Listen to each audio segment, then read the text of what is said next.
Shalom from Jerusalem. I'm Dan Diker, and this is our Middle East. Al-Shakalau Satlana. President Biden on the way to the Middle East in the aftermath of the Tehran-directed Hamas massacre of 1,500 Israelis, 200 kidnapped. The President of the United States and the Prime Minister of Israel, are they cooperating and collaborating, or are they set for tension between the two leaders as Israel stands to launch a major ground invasion in Gaza? Are we looking at a possible regional war? Join us.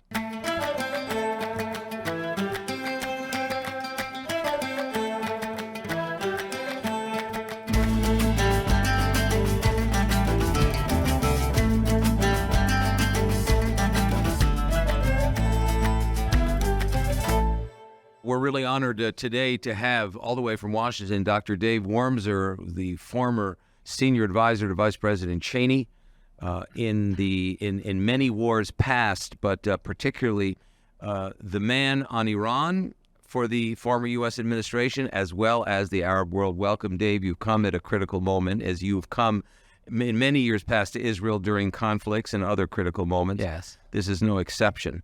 The situation is, to put it diplomatically, dire. Israel and Iran, it looks, are as close as they have been to a direct conflict between them. Absolutely. I have to emphasize, though, that as bad as this war is, there's a great fear here of an expansion of the war. But I do believe that on some level, the Iranians have thrown at Israel what was their best shot. So from now on, the war has to change direction. It has to change character. It has to become more of a strategic event that ultimately bends back around and puts Iran on the docket. So I think the nature of the war now, it's as bad as it is, it's also an opportunity strategically. So if we look at, take a snapshot of where we are, we call it a profit and loss statement of this post-massacre Israeli reality. I mean, Israel is licking its wounds. It's the greatest strategic blow to the Jewish and democratic state since its establishment or reestablishment in 1948. And as somebody who not only is a great scholar on the Middle East and the Arab world, but U.S.-Israel relations, Israel's deterrence has been depreciated extraordinarily. Yeah, I think even more than its deterrence, its image of being a powerful, viable state has been damaged. And that's what's really on the table. That's the point that Iran wants to make. It's the point that Nasrallah's been making for many years about Israel being a spider's web, that if you just pull at the cords, it all collapses. You've seen 2 or 3 statements already from various top leaders, including Raisi and Khamenei and the head of the IRGC, all saying that Israel has been dealt a fatal blow. It is now basically cleaning up the remnants of Israel. So at the moment, I think we have to be honest. Israel appears weak and it appears damaged. And there's a big question rising, not only among the axis of resistance or evil, really, but among those nations in the region that want to make peace with Israel, and worse, among Western supporters of Israel. I'm not talking about those who are on the campuses demonstrating. I'm talking about the core of Western support for Israel. The true diehard fans of Israel are worried that this is not the Israel of 67. This is not the Israel of the last 75 years. And is it in fact viable? So the point, and that's exactly the strategic point that Iran wanted to make with this attack. And Israel has to now do something that completely turns that on its head. The war has to end with a reaffirmation that this is the Israel of 67. This is the Israel that has been since its creation. This is a rising country. This is the country of the future. And Iran is the one who's with the big black question mark next to it. That will convince friends to continue to be friends. That continues those in the region who are looking for a strong horse and not a lame donkey to be aligned with, to continue to align with Israel. So it's imperative that Israel ends this war with a stunning, I would say almost traumatic victory on the level of 67. It's true, Dave. When you mention a stunning victory, you think of Rocky Balboa in the Rocky movies, but a real knockout of what was in Rocky IV, the huge Russian monster that had taken on Balboa, and in the end he emerges victorious. The question here is the degree to which this is a very different Middle East from the point of view of an Iranian regime that wouldn't have dared to try to cut Israel in half and really take a machete, which is what their proxies in Gaza did to children and to women and to entire families, wiping them out in mass executions. But if you take it on the level of Israel and the Iranian regime, the Iranian regime had cast Israel since 1979 as its number one enemy in the region, even beyond Saudi Arabia, and the United States, of course, being the great Satan, the farther enemy. But here it has done something it never would have dared to do in the past, which is to bring its proxy forces to invade Israel, to mass murder Israelis, knowing it was going to invite a strategic fight. Because it is Iran, you have to understand it not in terms of standard military calculations, but in terms of its own culture. It knows that manipulation and the psychological part of war are the main parts of war. That war is a politico-strategic event, a politico-psychological event, not necessarily a physical or material event. And in that context, the war that was waged by or launched by Iran is trying to play on the fears of Israelis. It's trying to make Israel look scared. It's trying to make the Israelis scared, terrify them, and then project that fear outward to make Israel look weak. So the more Israel falls into that trap and acts scared now, the more the Iranians are achieving their psychological, political victory that they sought. You may ask, well, what happened on October 7th when this started? How does this make any sense? And I think, again, the psychological is the critical one here, which is we've seen suicide bombers. And you ask, what can you do to deter a suicide bomber? And there's not a lot you can do. You can kill them, but that's not deterrence. What you have to, but the organization that sends him derives strength, sustenance, nourishment from the atrocity he commits. Well, we need to take a jump and a leap to understand that Iran also employs suicide organizations. What Hamas did was essentially like a suicide bomber. Its role is to nourish the larger strategic power of Iran. It's exactly what Hezbollah did in 2006. They're willing to take the blow. They're willing to even take the destruction, understanding that their long-term success depends on a great victory for Iran strategically and Iran's strategic position. So this is all about strategic momentum, strategic direction, and Iran looks strong, terrifying, impenetrable, and the Israelis look weak, cowering, scared, in a defensive crouch. Maybe they'll strike and eliminate Hamas, but it's still a defensive war dealing with the killer rather than the ones who sent the killer, dealing with the suicide bomber rather than the organization to whom the suicide bomber belonged. So this is all about psychological political warfare. This is not about the actual military things on the ground. And Israel has to treat this war that way, and it has to think strategically in those terms. Dave, when you think about war is politics by other means, the great Austro-Hungarian war strategist, Clausewitz, who, and we also understand that politics is war by other means. Yeah. And the question really becomes, where is the United States thinking by the fact that it has now financed the Iranian regime with billions of dollars in cash that they somehow have believed would buy off, contain, cajole, convince, influence the Iranian regime in a similar way that Israel's false misconception, as was proven in the massacre this past week, has been regarding the Hamas. Yeah. So here, Israel's misconception has been massacred, but it really mirrored a continuing, it appears to be, a continuing misconception by the United States regarding the strategic posture of the Iranian regime. Exactly. Your operative word, continuing misperception. I think that word continuing is the key. This war is not about Hamas. It's not about Gaza.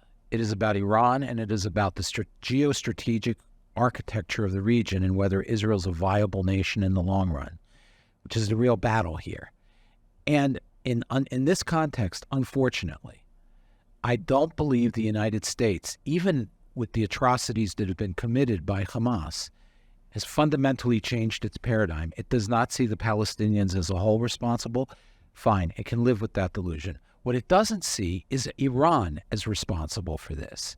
As a result, I know it's shocking to Israelis to hear right now, but I fear that the United States may actually draw closer to Iran at the end of this war, under the perception that, look, the region is so dangerous. Iran has all these proxies all over the place that are extremely dangerous and extremely powerful. There's nothing America can do to keep the lid on all these problems, and Israel can do to solve these problems, if we somehow don't come to terms with Iran. So the basic paradigm that's governed American concepts, which is there's a moderate camp in Iran, a hardline camp in Iran, obviously in that paradigm, the hardliners have done this in order to embarrass the moderates and to create a confrontation between Iran and the United States. And the worst thing that America can do in this mentality, in the American paradigm, is to grant the hardliners their wish and to create a confrontation with Iran. No, America therefore needs to reach out and work with the Iranians to bring calm to the region and to put a lid on all their proxies and finally come to a regional arrangement like the JCPOA did under Obama. This, I'm talking as the American mindset, not what I would do. With the JCPOA put the nuclear program under control, and stupidly the Trump administration left. This is what the Biden administration says. So too now do you have to have a diplomatic regional JCPOA for all the other things, the proxies, the terrorism, the missiles. So in many ways, the paradigm will deepen, not be re-examined, which is a strategic catastrophe. It is exactly what Iran's counting on. We are playing by their playbook of manipulation and long-term strategic mastery. And we need to change the rules entirely. We need to take this chess game. We need to act like a gorilla and turn the table over. They don't know how to improvise. They know how to manipulate. They know how to make great plans. They can't think on their back feet. So strategically, this now needs to turn, like the Doolittle raid changed the very foundations of the American war with Japan only 4 months after Pearl Harbor. So too does Israel now need to do something to bring this war to Iran, to change the strategic direction of it all. The strategic momentum has to now turn against Iran. That is fundamentally not where the Americans are. Should be, but they're not there. And for that reason, on the most profound level, Israel and the United States are not really strategically aligned, which raises great concerns about the level to which America is being brought into this conflict. That's right. Here's the ultimate irony, Dr. Dave Wurmser. For 10 months, President Biden, the American administration, would not invite Prime Minister Netanyahu to Washington on the claim that Netanyahu's democratic DNA was somehow in question, as was the DNA of his government, and no amount of under-the-radar messaging, cajoling could convince the president to invite Prime Minister Netanyahu, his closest ally in the region, and perhaps arguably one of his closest allies in the world, to Washington, as has happened for the last 75 years.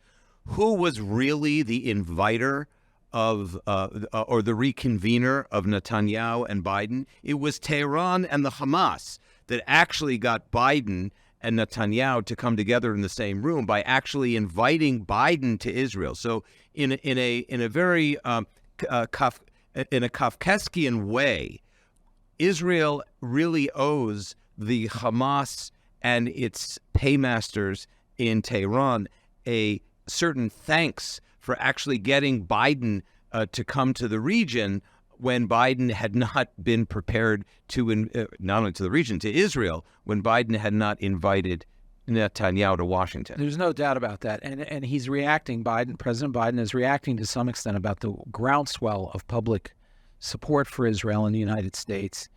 Again, believing that Israel will do what it needs to do to win and win big. But there's a tremendous amount of support, political support, and he's reacting to that. That said, though, I would be very careful because, again, Tehran put Israel and the United States back together. But I worked in the State Department for 2 years, and I worked with the State Department in the Vice President's office for another 5. And then I again had to work with State Department policymakers for a year and a half when John Bolton was National Security Advisor, as his senior advisor. And one thing you learn is their modus operandi, the way they act. And control over policy is the most important thing for the State Department. And they've lost control. When Hamas attacked and Israel was stung, the biggest fear the State Department had, and therefore the administration had, was loss of control of the situation. So I saw it again and again in the State Department. They would go your way in order to get control back of policy and then begin to bring it back into the direction they want it to go. And I'm very much afraid that's what's going on here. America understood, even President Biden understood, he lost control of the situation, that Israel now is liable to do something he doesn't want them to do. So he wants to rein the Israelis back in to make sure that they're aligned with America's strategic conception, which, as we outlined, is not aligned with Israel's. And therefore, by the embrace and the warmth and the support of the they essentially begin to regain control of policy. And I think over the next few days and weeks, you'll see that unfold as much more clear. Right now, I know it's a rather shocking statement, but I would beware of the embrace because it's also a form of control. It is been argued that way here, that it's a form of control. It's an embrace, but it's in a way a double-sided coin, a two-headed monster, a double-sided coin. Here's a question. When you look at American policy over the last 80 or 90 years in the Middle East, Michael Oren wrote about this a little bit in his book on American policy in the Middle East. One notices that the State Department, particularly, went from a position of Israel is the problem in the Middle East versus the conservative Arab regimes led by Saudi Arabia in the Gulf, meaning Israel was the killjoy in the first decades of modern political history in the Middle East, preventing the West from a smooth, constant flow of oil because of Israel's existence in the Middle East and all the problematics that the Arab world had with Israel. Now, with a fundamental shift, realignment, where the conservative Arab regimes, led by Saudi Arabia in the Gulf, are actually far more aligned with Israel, it seems the State Department now is embracing the what are known as progressive or radical elements in the Middle East, such as the Palestinian Authority, and by extension, the Hamas. President Obama, remember, President Obama, the first major leader that offered to mediate between Hamas and the state of Israel a few years ago in the end of his administration. So it seems that the strategic view of the State Department has gone from being wrong on one set of factors, which is, the conservative, the Saudi and conservative regimes against Israel, they're sort of aligning with them, to now realizing they were wrong on that front, to aligning with far more radical and what they call progressive elements and regimes in the region, like Syria, even Syria and others. You see it not only with Israel, but with Saudi Arabia. The hostility they displayed toward the Saudis when they took over and 2 years ago was extreme, and you see it still playing out now. I mean, the United States, again, because they've lost control, the Saudis essentially began to do their own thing, exactly like what they were afraid of Israel would do now in the wake of this Hamas thing. The Saudis did a year and a half ago, 2 years ago, and said, fine, look, I mean, if you Americans really think you can mess with us, we'll go to China. We'll start raising the price of gas and oil. Right. They started showing that they're not going to listen. They don't care. And all of a sudden, the United States realized it lost control over Saudi Arabia. So you started seeing them try to come to terms with Saudi Arabia. The Saudis, however, know that this is, again, an attempt to control them. So even 2 days ago, when Anthony Blinken comes to Saudi Arabia, Mohammed bin Salman, the crown prince, the real power center in Saudi Arabia, deliberately humiliated Blinken and made him sit there for hours and hours until the wee hours of the morning before he agreed to meet with him. So there was Blinken sitting, the Secretary of State, in the waiting room for hours for a meeting that had been organized. And the meeting only happened 2, 3 in the morning. What do you think about the thesis that is essentially sending Blinken to the classroom after hours to punish him, to sit there, was a function of severe Saudi anger at a strategic terror attack on October 7th, not only against Israel, but against Saudi Arabia. It was a strategic terror attack that actually bloodied Saudi Arabia's strategic vision for 2030. Correct. The foundations of the Abraham Accords, the peace with the UAE and Bahrain, and really the beginning of what eventually could be a peace with Saudi Arabia, was grounded in the idea that Israel is replacing American power as the strong horse in the region. They started seeing under the President Obama the fickleness of America, and it scared them. And they realized they were dependent on the United States.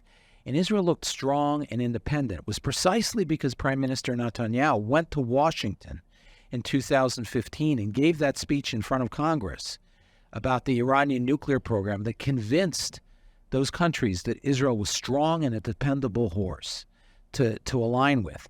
So the damage that was done on Saturday morning, October 7th now, was directed directly at Israel and indirectly at Saudi Arabia and the UAE. It's trying to make the entire alliance structure that is emerging surrounding the Abraham Accords. It isn't just to sabotage peace between Israel and Saudi Arabia. It's to take that part of the Middle East, that moderate alliance structure, belt, and put it on the defensive to make it look weak, under attack. The horse, the strong horse, is shown to be a lame donkey. The nations that have tied their cart to that horse now are stuck, and they don't have any answers other than to come crawling to Tehran or crawling to China to help China get them to come to. So this is as much an attack on Saudi Arabia, on Dubai, Abu Dhabi, and Bahrain, Manama. It's as much of an attack on these Arab countries who are aligning with Israel as it is on Israel itself. And it has to be understood, again, it has to be understood strategically in those terms, which means it isn't just Israel that has to emerge as the strong horse again. The Saudis, the Bahrainis, UAE, they're counting on Israel to win this and win big.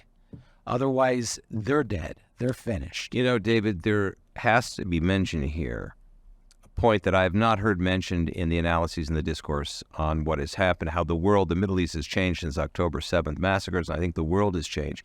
And that is what appears to be a strategic miscalculation by Mohammed bin Salman to re-engage or reestablish diplomatic relations with Tehran. Because they thought that by bear hugging or embracing their Shiite fellow travelers, if you will, Muslim fellow travelers, they would prevent exactly the type of massacre that took place. And it seems that they may have fundamentally misunderstood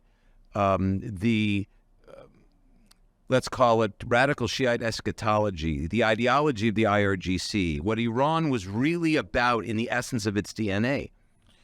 Well, If you go back a year, which is really the origins, a year and a half, it was really that summit in the Negev, which the United States forced its way into participating. It was originally going to be a summit between the Israelis and the UAE, local actors.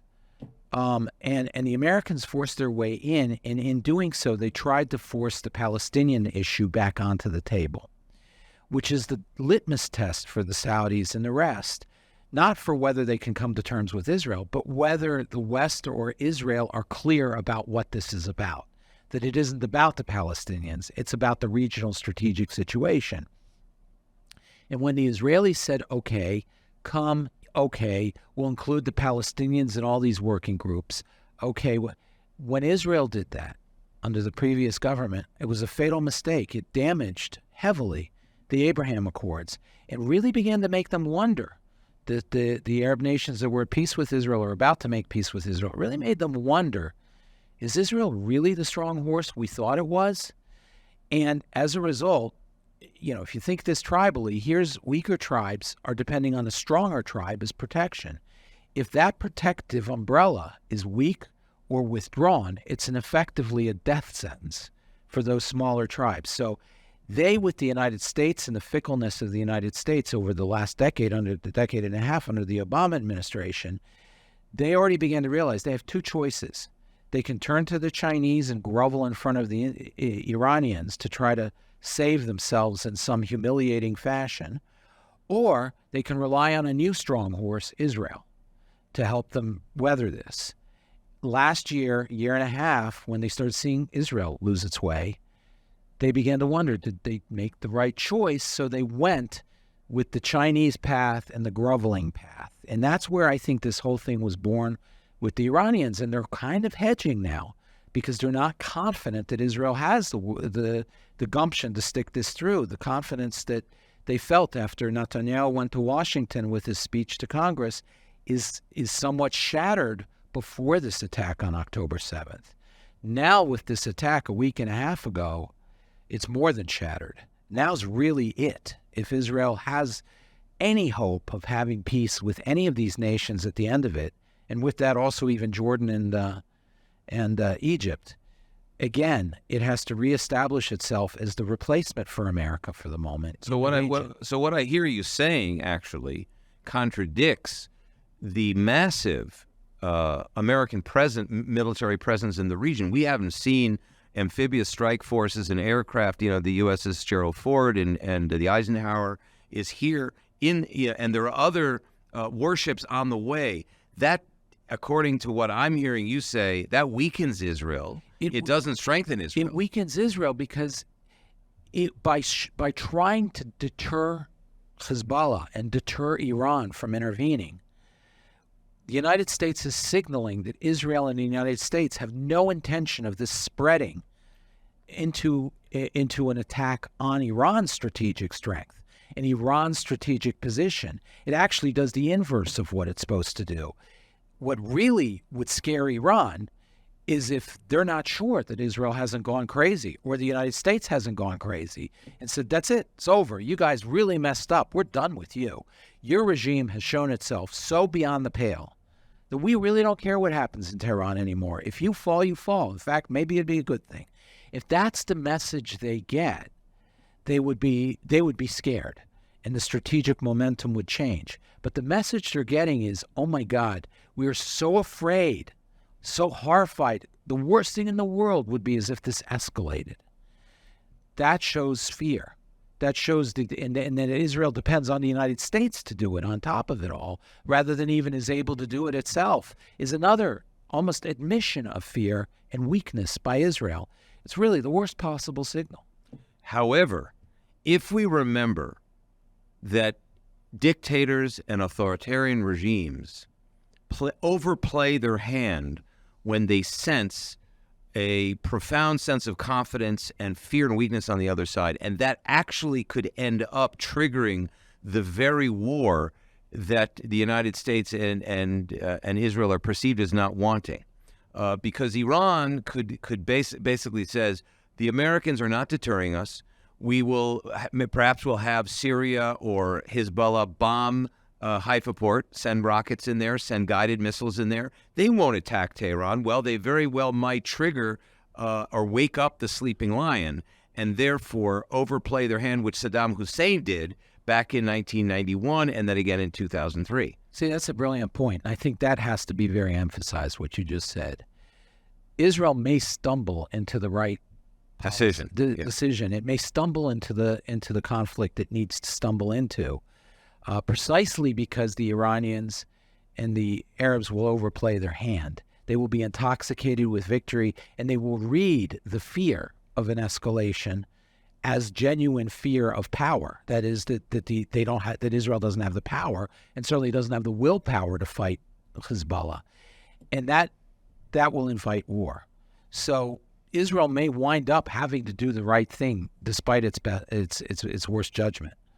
Yeah, that's the key. I want to turn to the last issue as we hit the 30 to 31 minute mark. We usually try to keep these programs short and sweet and to the point. But there is another war going on. It's the war of disinformation, malinformation, misinformation, and propaganda on the part of the Iranian regime, Hamas, and others that are fellow travelers. Now, this has triggered some of the worst cases of anti-Semitism in the international, particularly in the West, against Jews who are now being claimed by the conflict, whether or not they identify with Israel. The enemies of Israel and the Jews make no distinction between Jews that support Israel and Jews that don't support Israel, which is the proof positive, empirical evidence of anti-Semitism, not anti-Zionism. It's all anti-Semitism. The Soviets tried to teach us that lesson.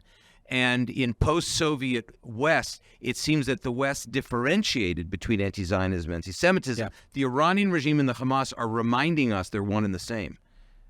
They're reminding us that there's no difference between an Israeli and a Jew, that there's no difference between a progressive and a conservative. They're killing everybody. The people they attacked in the South, they didn't care whether you were a leftist at a peace festival or a kibbutznik or a Sephardi sitting in Sderot or whatever stereotype one wants to come up with of who the victims were. They didn't care. They were Israelis, they were Jews, and they will be killed. That is the way they looked at it. And frankly, when you see what's going on in New York and London and so forth, it's Jews. It's not Israelis. And you're absolutely right. But it also speaks to the penetration of Western society. You wrote your PhD on this, of Western society by these Palestinian organizations, the progressive camp, and the success, ultimately, of the PLO in anchoring Western progressive debate onto the rights of the Palestinians. It's really almost the Cadillac. It is the beacon, the focal point of progressive ideology. It isn't just an issue, not even just a very important issue for them. It is almost their organizing principle at this point. So what you're seeing is the success and the penetration that should terrify Israel and make them also now put full effort into understanding this is a strategic assault on U.S. campuses as well. By the way, I'd throw into their archaeology too. When they're destroying archaeology, they're destroying Jewish history, not Israeli history.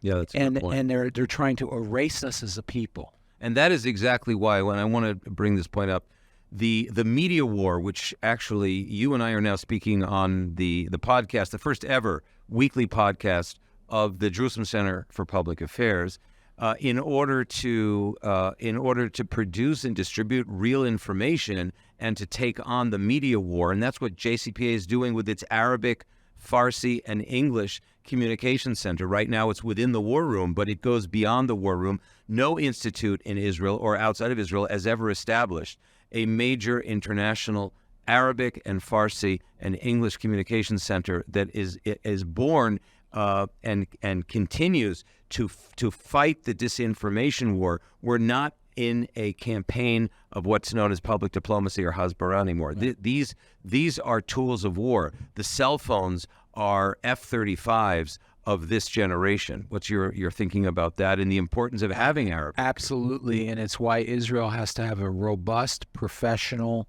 deep-reaching structure now of information.